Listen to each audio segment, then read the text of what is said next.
Captain Oliver Chamnus Harding Lampard, sir. Second Lieutenant Frederick Alvin Sproston, sir. Second Lieutenant Robert Sebastian Stott, sir. At ease!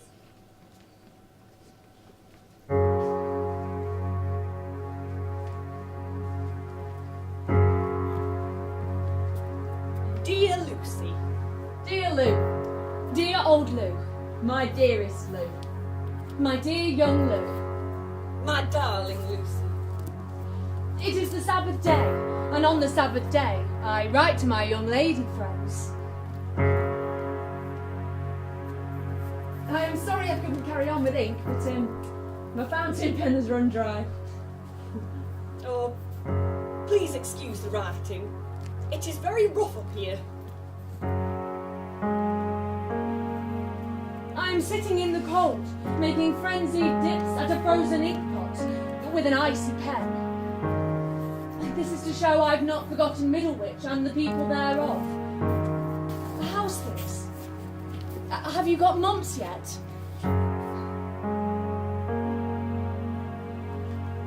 I would just love to be with you tonight, my darling Lucy. Just imagine, Sunday night at Middlewich. Music and supper at Rosemount or the Tannery.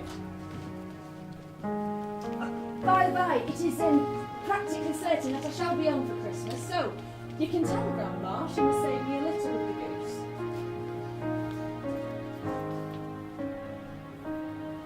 Oh, I'm feeling fagged, for nearly every soldier in the British Army has saluted me at least 6 times, and my arm aches after returning them.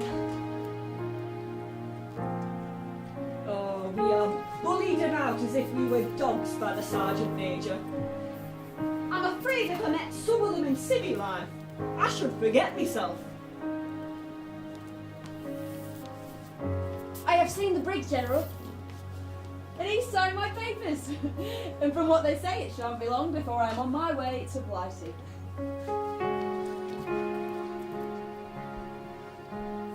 Well, Lou, little thing, does Bob still make you dream at night, or has the vision faded? You never tell me. Your sincere friend, Oliver. P.S. Don't put your hair up. The small bit I stole is still in my sporran pocket. I'm thinking about you all the time. And I'm so glad we're engaged because we belong to each other more now, don't we? I have everything to live for with you to think about. Oh, I love you so much. You're from your own Bob. Oh, P.S. I am glad you like the ring. I should love to see you with it on. Fondest love. Yours till Big Ben becomes a wristlet. Your brother Alvin. Oh, P.S. Please tell Florrie I'm very sorry for not thanking her sooner for the very interesting letter she sent me.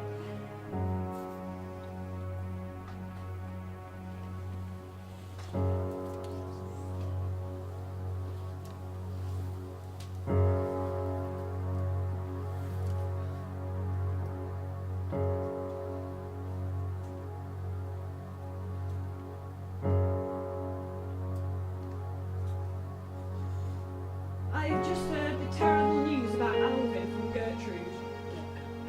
And it does seem horrible though. Life is hard to understand these days, Lucy. I do hope you're alright. Love from Bob.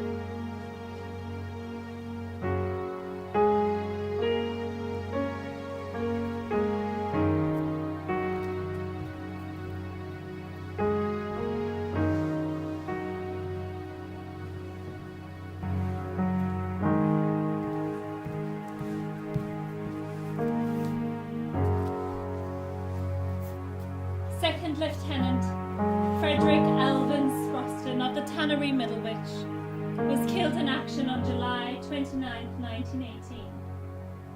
His character character is shown in his last words to one of his men, when he fell mortally wounded. Tell them at home it isn't much. Great sympathy is expressed to his bereaved parents and sisters.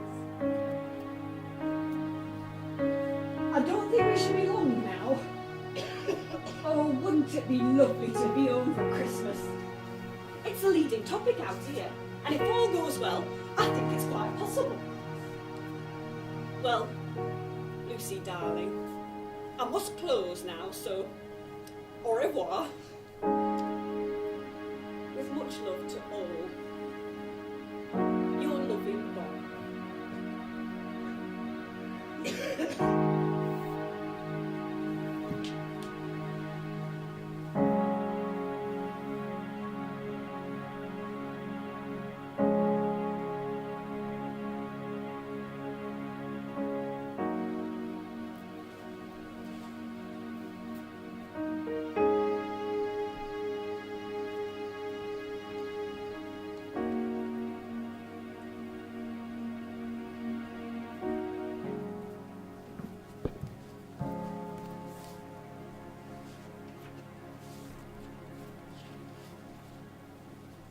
Dear Mr. and Mrs. Stott, I deeply regret that I have been unable to write to you before now with regard to your son, Second Lieutenant Robert S. Stott.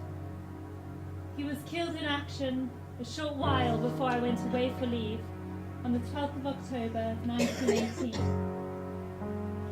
I was greatly impressed by Mr. Stott's genial and sunny disposition, and only wish that I had more opportunities of cultivating his acquaintance.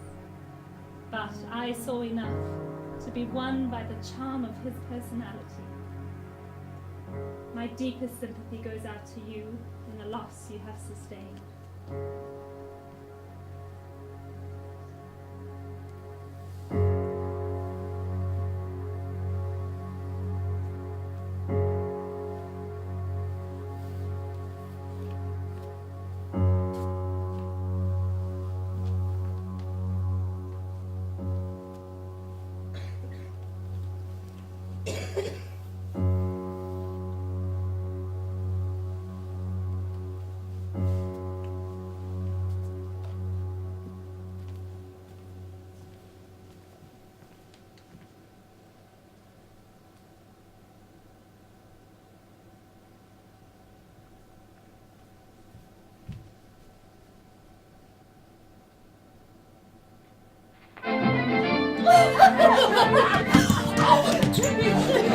Oh, it's over! It's finished! Oh, it's shot! Oh, I can't believe it! No, it seems unreal. It's over! It's over! It's over! Oh, look! Look, they put a flag up outside the White Bear! You gonna get it? Lou? It's done, Lou. It's finished. Are you alright? No, I'm fine. I'm just happy it's all over. Look! All the shops have shut down! Oh, and there are hundreds on the streets. I heard there's fireworks later this evening. Oh, and they're building bonfires too. Let's join them. Come on, Gertie.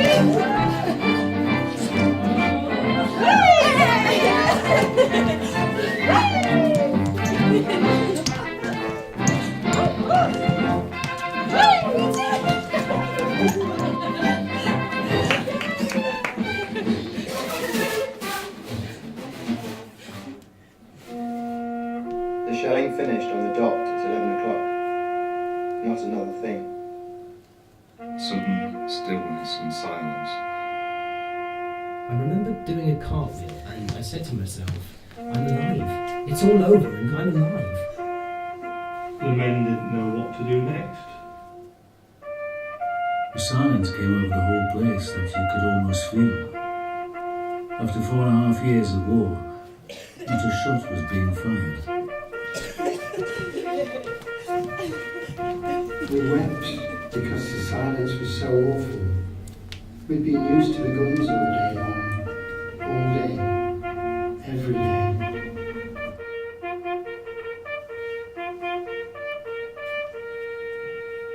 Suddenly you thought of all the people you had known who had been killed. You were so dazed, you just didn't realise that from now on you could stand up straight and not be shot.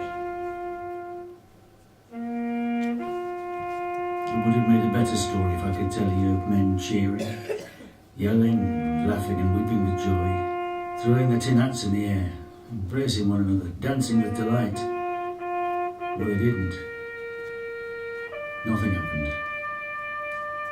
The war just ended.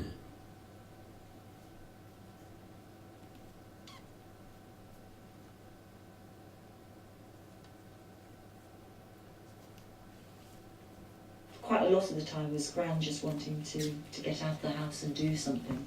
It really wasn't it, which is why we... Yeah, put the past behind her, you know, she must have had an awful childhood or adult. Yeah. Teenage years, you know, with the war, living through the war, and then, you know, as I say, fiancé and brother dying, and then her dad dying a couple of years later. She must have terrible existence. Yeah, it's... And the heroism, you know, we often talk about the brave boys up on the front, but, you know, the heroism of those that had to stay behind and live through it and get these letters from the front. Yeah, and not knowing whether they'd survived. And then having to pick the pieces up afterwards. Afterwards, you know, and cruelly in the last months of the war, wasn't it, when this all happened? For her it did, yeah. And she was, you know, she was going to get married to this guy, to Bob Scott. And had she got married to him, then we wouldn't be here. We wouldn't be here. Absolutely. Absolutely.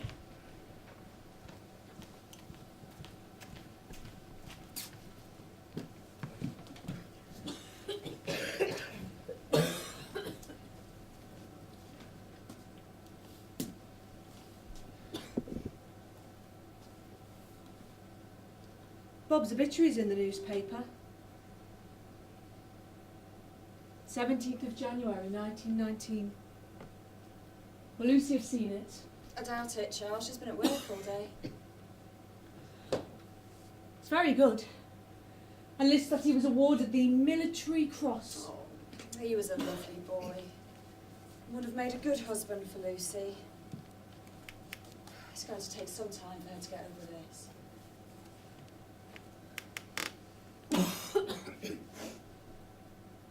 Well, the newspapers are predicting heavy falls of snow this winter. You know, it won't help our regiments on the continent. It'll be weeks before they come home, if they come home at all. Well, the Middlewich Memorial's on the 27th, so I hope the snow keeps at bay until then at least. Well, there are more deaths from influenza reported abroad. They're suggesting there are now well over 25 million dead from the virus. It's so hard to bear. The war is over, and yet there's still so many more dying from this dreadful flu pandemic. When will it all end?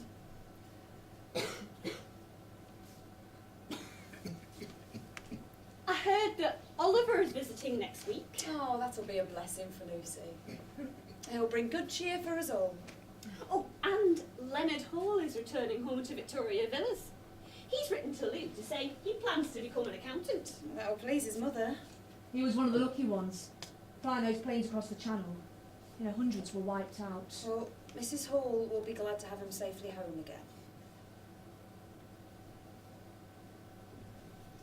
Charles, we received a letter from Mary this morning. Have you had an opportunity to read it? Oh, no. Would you read it to me, dear? Oh. Thank you, Flora.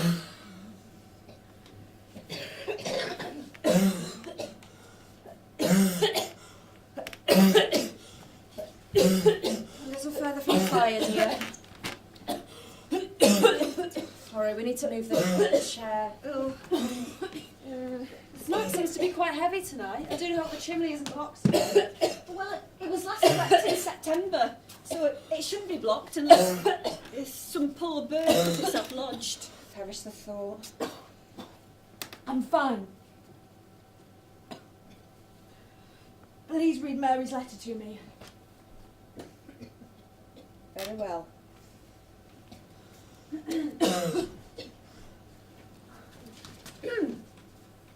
My dearest Ma and Pa, I apologise for my late reply to your letter last week, but the start of the new term here has been hectic.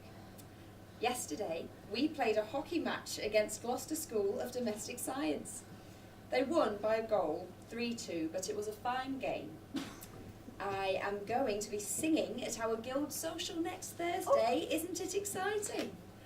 We have been practising in front of Gwen, who is an admirable critic, but really knows very little about music. I must dash to catch the post today. Love, Mary. Oh, well, Mary seems very happy at Cheltenham. Fancy her singing at a guild social. Oh, it would be so lovely to hear her perform again. She always did have a lovely voice. Oh, Lucy, your mother's just been reading a letter from your sister saying she is singing at a guild social next week. Fancy that. Well, coincidentally, I've just received a letter from Gwen this morning saying the exact same thing. Oh, how is Gwen? Very chatty, as usual. Though she was eating supper whilst writing and asked me to excuse the mistakes. She's a sweet girl. Didn't I see a letter for you on the table today? With a Union Bank of Manchester postmark. Did you see it, Lucy? I left it on the hall table for you. Yeah, thank you, Ma. I have opened it. And they've offered me a position at Northwich. On a weekly wage of £1. Oh, that's good news. That is good news. You're going to miss the children at Miss Bickerton's, though, aren't you? I will, Ma. But it's time for me to move on. You know, I've been at that school nearly all of my life. First as a pupil and then as a pupil teacher from the age of 14. I'm extremely lucky to have been offered this position. What with so many women moving aside for the men returning. I think you'll make a very successful bank clerk in Northwich. They're lucky to have you. Thank you, Florrie. Northwich, it's nearly 7 miles away, Lucy. How will you get there? Love my bicycle. And there's an adequate bus service should the weather be inclement. Oh, and of course, Gertie works at Brunner's Library, so we can travel together. Well, the £1 wage will help your mother with the housekeeping. And it's certainly higher than the wage received from Miss Bickerton at the moment. Oh, and I suppose you do have a month to test the water, so to speak. That's true. I think I shall retire now. I'll come too, dear. Florrie, would you ensure that the fire is out before you come up? Good night, all. Good night to you both. Good night, Lucy. Good night. And I think the house just reflected her personality, which for me was warm and generous and hospitable.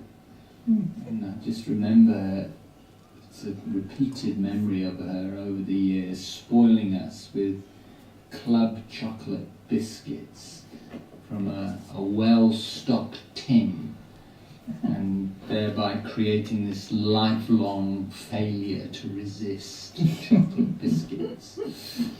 I know you love those club biscuits.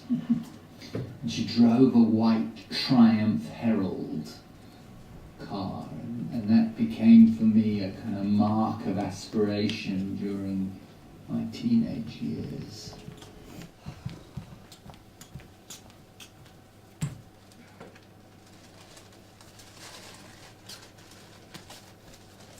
There you are, Mabel. I've been waiting for you for nearly 10 minutes. I'm sorry, Gertie. I got held up at work. I'm so hungry. Oh, are you? And I've only got 9p for lunch today. But I saw Father give you some more money this morning. Well, yes, but I don't want to spend that.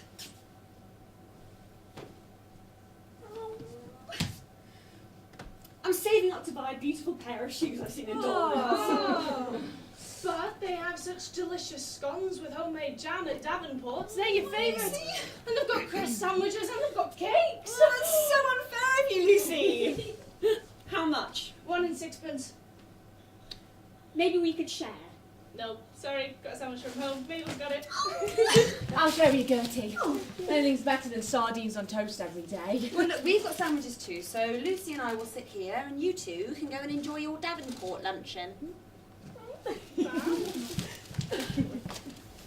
Oh, it's summer at last, and I am so glad to be outside.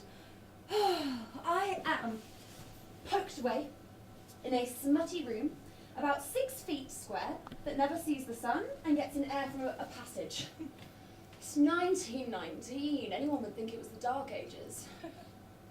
How's the chief? Oh, he's dreadful at the moment. He only appears when I've gone to the lavatory calling, "Where's Miss Harrison? I want her to take some letters." And a dread having to take down shorthand and then read it back to him.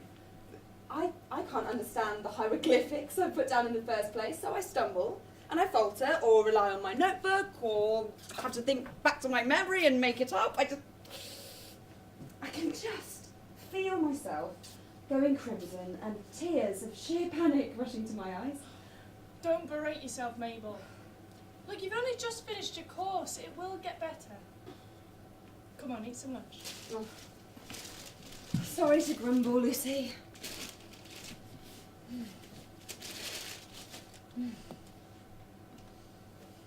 I just thought I would enjoy working, and I don't. Yes. I'm one of the lucky ones. I love it at the bank. And even when the boss is in a bad mood, we girls make the best of it. Oh, I'm so sorry, Lucy. I forgot to ask after your family. I know it was the anniversary yesterday. It's fine. We went to church, said a prayer for him. Mother wept. Father kept his chin up. It was a whole year ago, and so much has changed. He probably would have been working at the bank here if he'd returned. You know, he passed all his exams before he joined her. Still very empty in the house without Alvin's cheeky smile.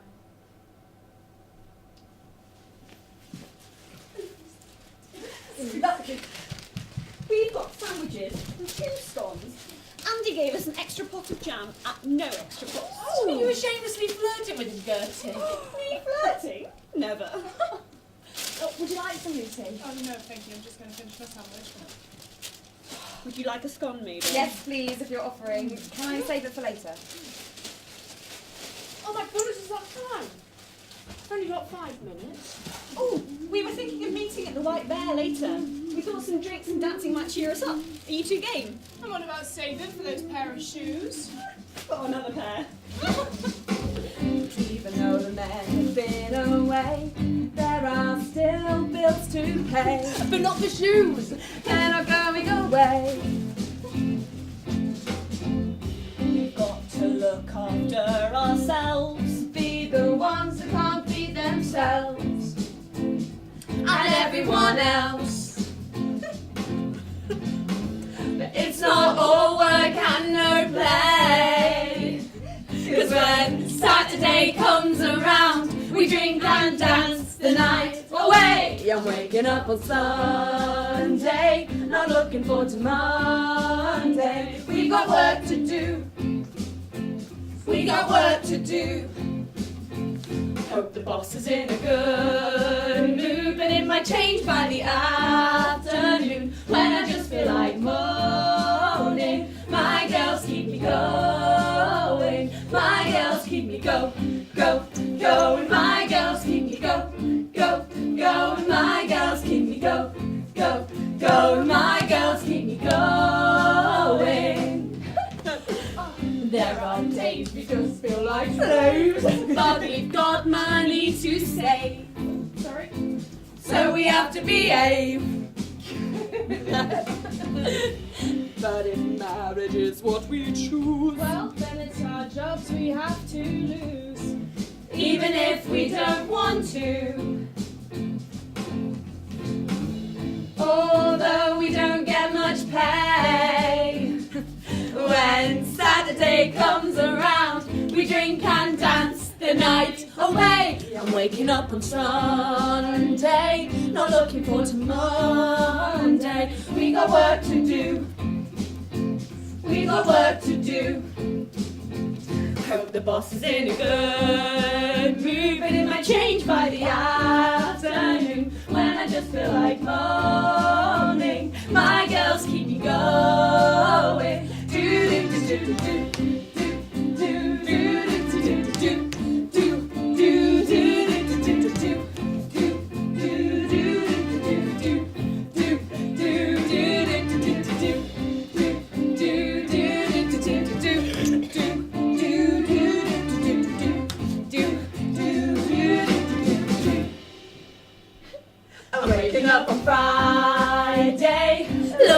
Saturday. No more work to do.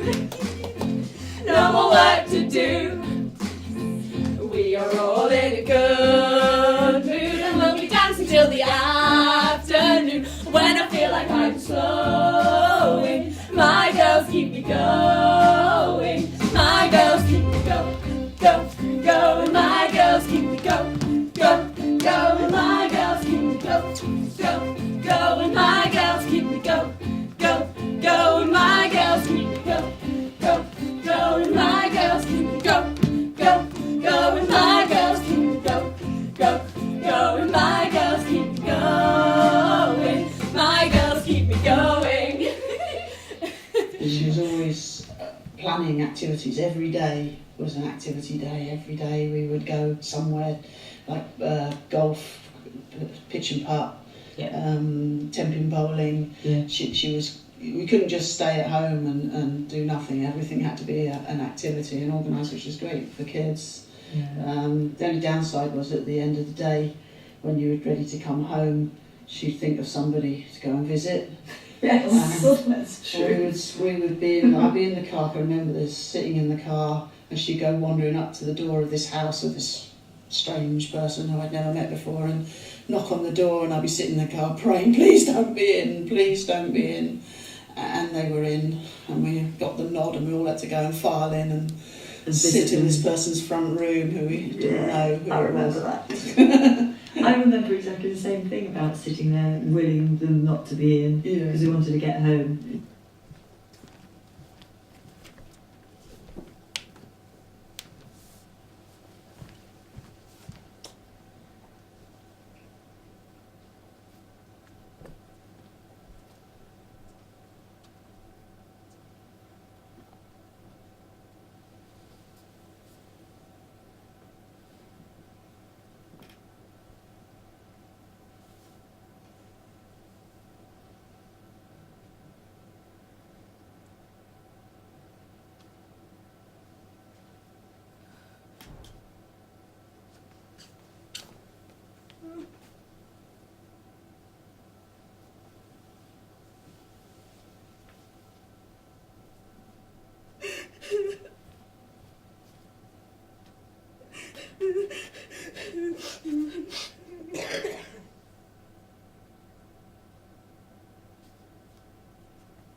Shall I make everybody a cup of tea? That'd be lovely. Thank you, Florrie.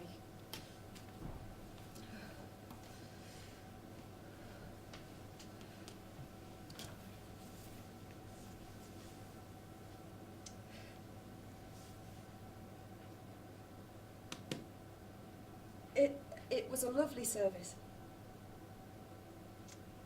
And I'm so glad that Reverend Lampard was able to return to preside over the burial.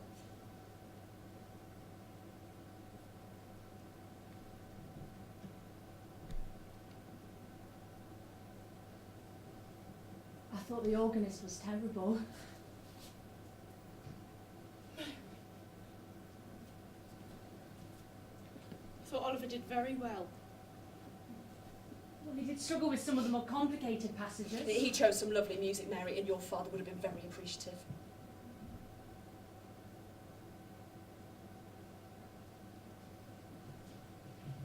It seemed that the whole of Middlewich was present at the funeral. Well, your father was very well known and liked in this town.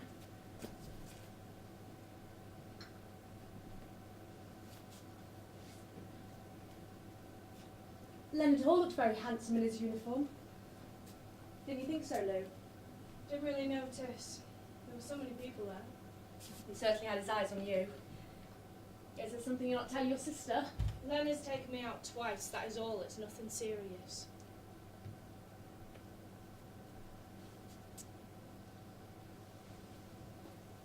Have you thought about whether you'll continue living at the tannery, Mother? Or move somewhere smaller? I shan't move from here. I see no need. I'm perfectly comfortable. And I have Lucy and Florrie to look after me.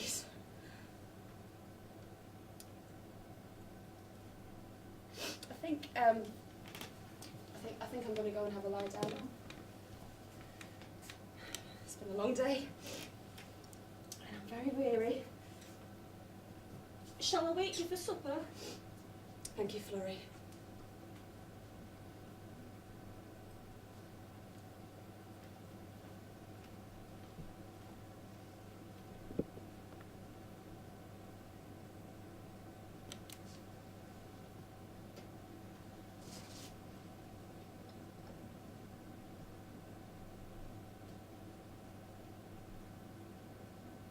So, you intend to continue living here then? With Ma? For the time being. She will need looking after, Lou. You know, she's not had a full night's sleep for weeks, if not years. I'm perfectly aware, Mary, I do live here. Don't start that again. Not starting anything. I'm just saying, I know Ma hasn't slept properly for weeks and has struggled in the day with Pa because I live here. I visit when I can. Well, it's hardly the same as being here all the time. You think I don't know that, but what am I supposed to do? Give up my work and move back to Middlewich? Ooh, you'd never do that. You're being totally unfair about this. I do what I can. But you haven't been around the last few weeks. But every coughing episode, every moment he can't catch his breath, the continual fatigue, the chest pains and discomfort, the shallowness of his breathing, and the constant wheezing has consumed every minute of every day. I know! How do you think it makes me feel being so far away? You know, I will always regret that I wasn't here at the end. Your help wasn't needed at the end. We managed that quite well, thankfully. At least he died in peace.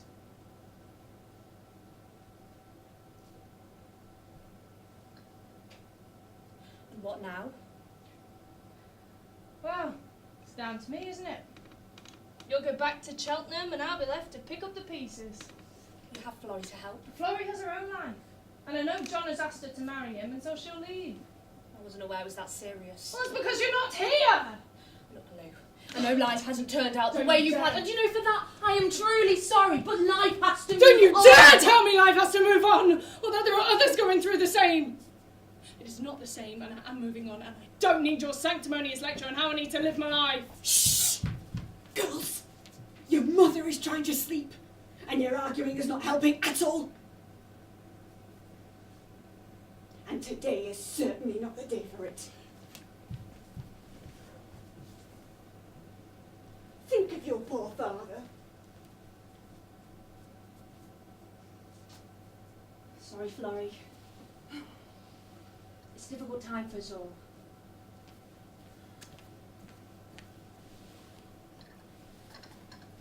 I hear you're soon to be married. Oh.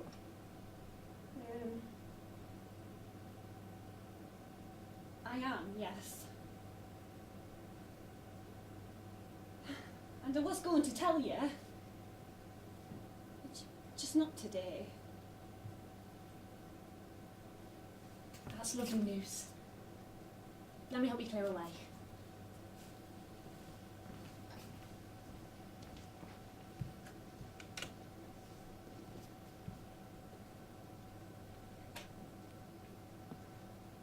November the 20th, 1920.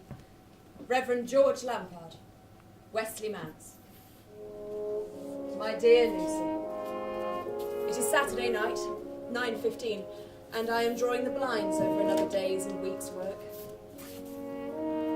I want to draw as near as I possibly can, sharing yet another bereavement, and help bear this burden. The weight must be almost unbearable for so young a heart. And yet, considering how poor father suffered, and mother equally, I fear for all of you. I'm sure sure that you cannot wish him back to endure such distress again. I'm wondering if Mother will be able ever to get over the years of broken nights and troublesome days, and get some sound sleep and really healthful and invigorating years of life. You will feel that special duty is yours to make life and home as bright as possible for you. And you will, I'm sure. I expect that you get dreadful questionings in your heart and mind sometimes, as you think of the past and what might have been. And do wonder if now and then there are rebel thoughts and big tears. But if nothing, I am perfectly sure his great sorrow is designed to enrich and deepen your character. You have great capacities in that individuality of yours. God means to have the best of them, keeping them in sorrow and tears.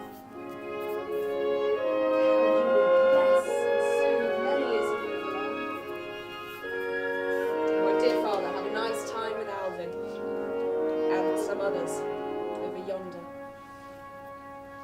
So cheer up, Lulu dear, and tell God you will try and trust and wait. God bless you, my dear girl. Best love to you both.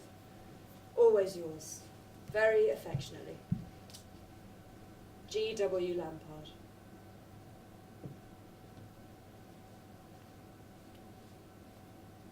I can remember my wedding day because Auntie Molly had come up with, and they were supposed to be taking Nana back with them because every year they changed over. Yeah.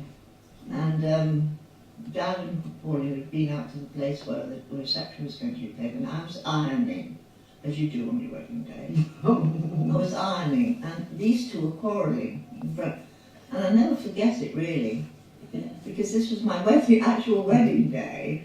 And they were going to argue again. In the end, I just took my hand down. I said, "Do you realise this is my wedding day? And I've got to listen to you doing this terrible argument." Didn't think about me at all. And that was Lucy and Molly, Yeah, the two sisters, yeah. yeah. And arguing about who was having their mother, Nana, to stay. Yeah. Oh.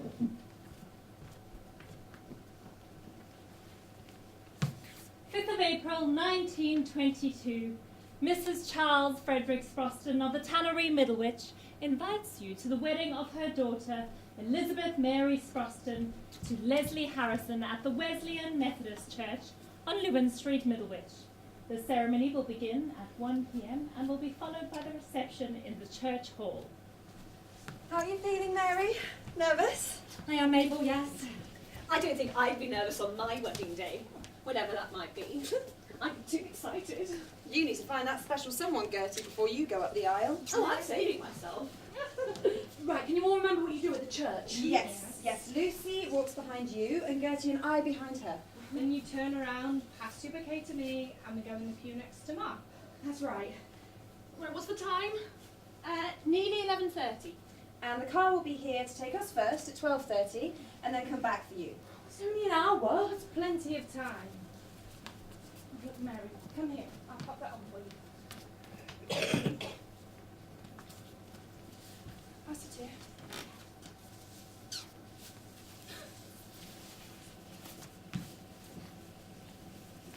You know, Hilda has said she'll definitely be coming. Will you be all right, Lou? Hilda Bra? No, Gertie. Hilda Stott, our cousin. Oh. Bob's sister. Yes. Do you still write to her, Lou? Occasionally. She's a matron at St George's Hospital in London. She wrote in her letter last January how they were rushed off their feet with the amount of flu patients admitted. Yeah, we had quite a few at the Victoria Infirmary. They said it was the worst breakout since 1918 and hundreds lost their lives. It's a cruel world at the moment. I was offered a position at St George's last year. Oh, I remember you saying. I didn't want to leave my Fred. I reckon you'll be the next to wed Mabel. Unless Lucy surrenders to the charms of Leonard Hall. Oh, shush, Mary. Oh no, Len's a good catch, Lou. He's got money, and he's been sweet on you forever, I'd say.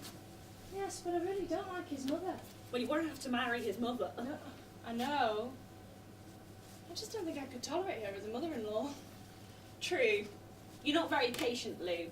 And Mrs. Hall was frightfully austere. Yes, but Leonard is almost the opposite to Mrs. Hall. Must have been flying those night bombers that woke him up to the reality of the world.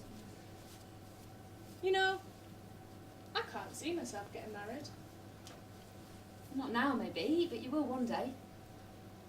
I just don't think anyone could match up to Bob. Not even Len. No.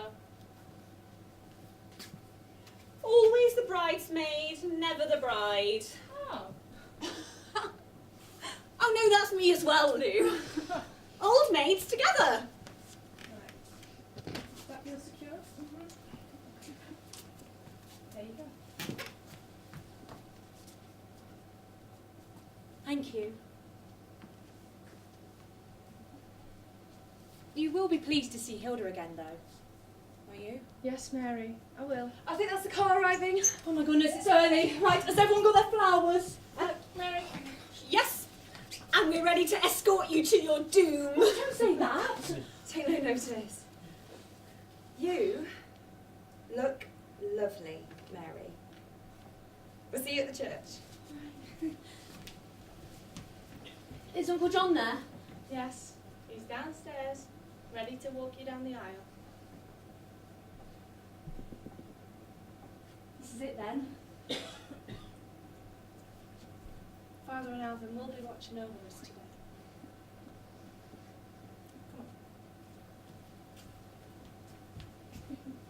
She was quite artistic, Gran. She painted a plate for us boys. I don't know whether you got them as well. Yeah, she did. She painted a nice plate with a picture of a dog on for me. Oh. And I've still got it somewhere, I think up in the loft.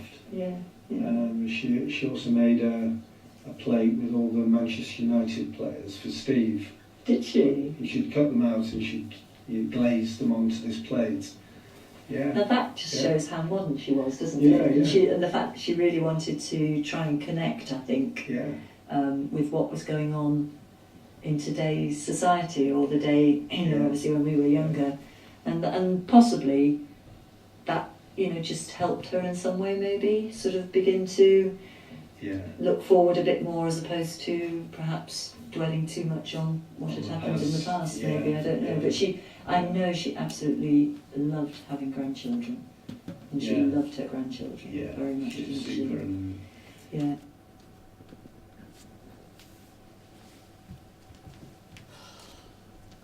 I'm totally exhausted. Please, may I take Florrie home with me? Oh, she is an absolute wonder with babies. I know. Which is why I want to take her back to Carshalton with me. You know, Dorothy just simply melted in her arms. Listen.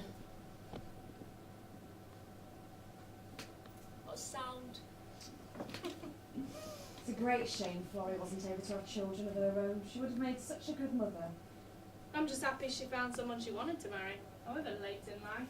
That's true. The war's got so much to answer for.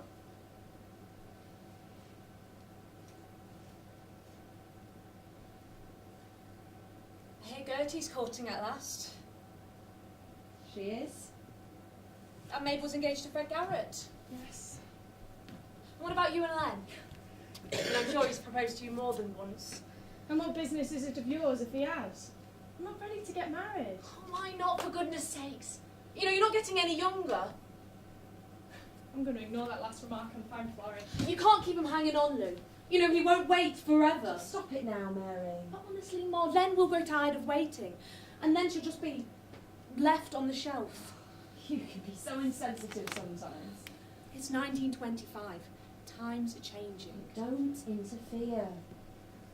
Lucy will make a decision when she's ready. Besides, she's enjoying her work at the bank far too much to think about marriage. Well, I've put Dorothy back in the pram and she's fast asleep in the porch. Was she warm enough? Oh, yes. She's an extra blanket and a hot water bottle. And the fresh northern air will do her good. Anyway, I must be off now, Mrs. Sproston, but I'll call in tomorrow. Thank you, Florrie. Dorothy is beautiful, Mary. You are lucky to have her. Goodbye, all. Bye, Florrie. I'll see you out, Florrie.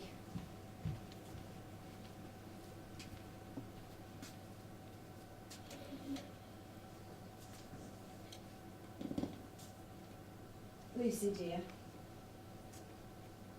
I know Mary can be a bit thoughtless at times, but she's concerned about you. Well, she's got a strange way of showing it.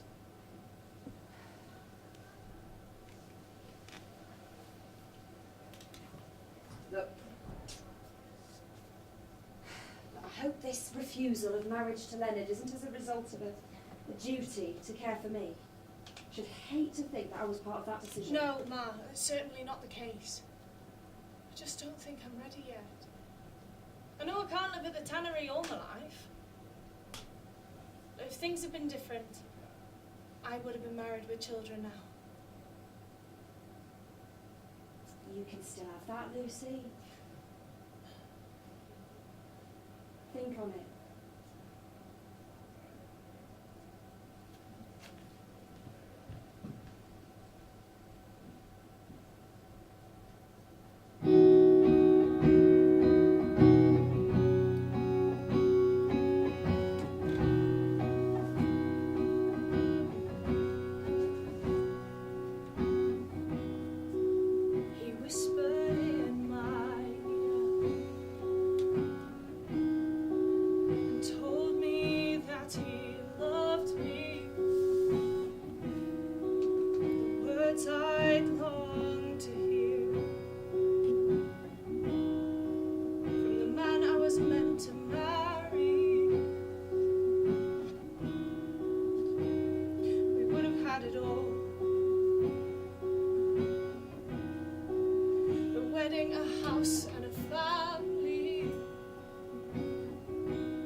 To marry the man who was part of my plan, so we could grow old and grey, and in love we would stay.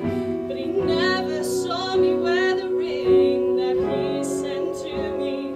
But do I now give my hand once more to a man that I'm unsure is meant for me?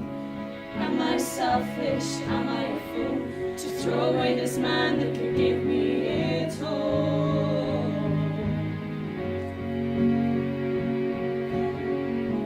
Maybe I can love him with time. I'll be his and he'll be mine, and it'll all be fine.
to be.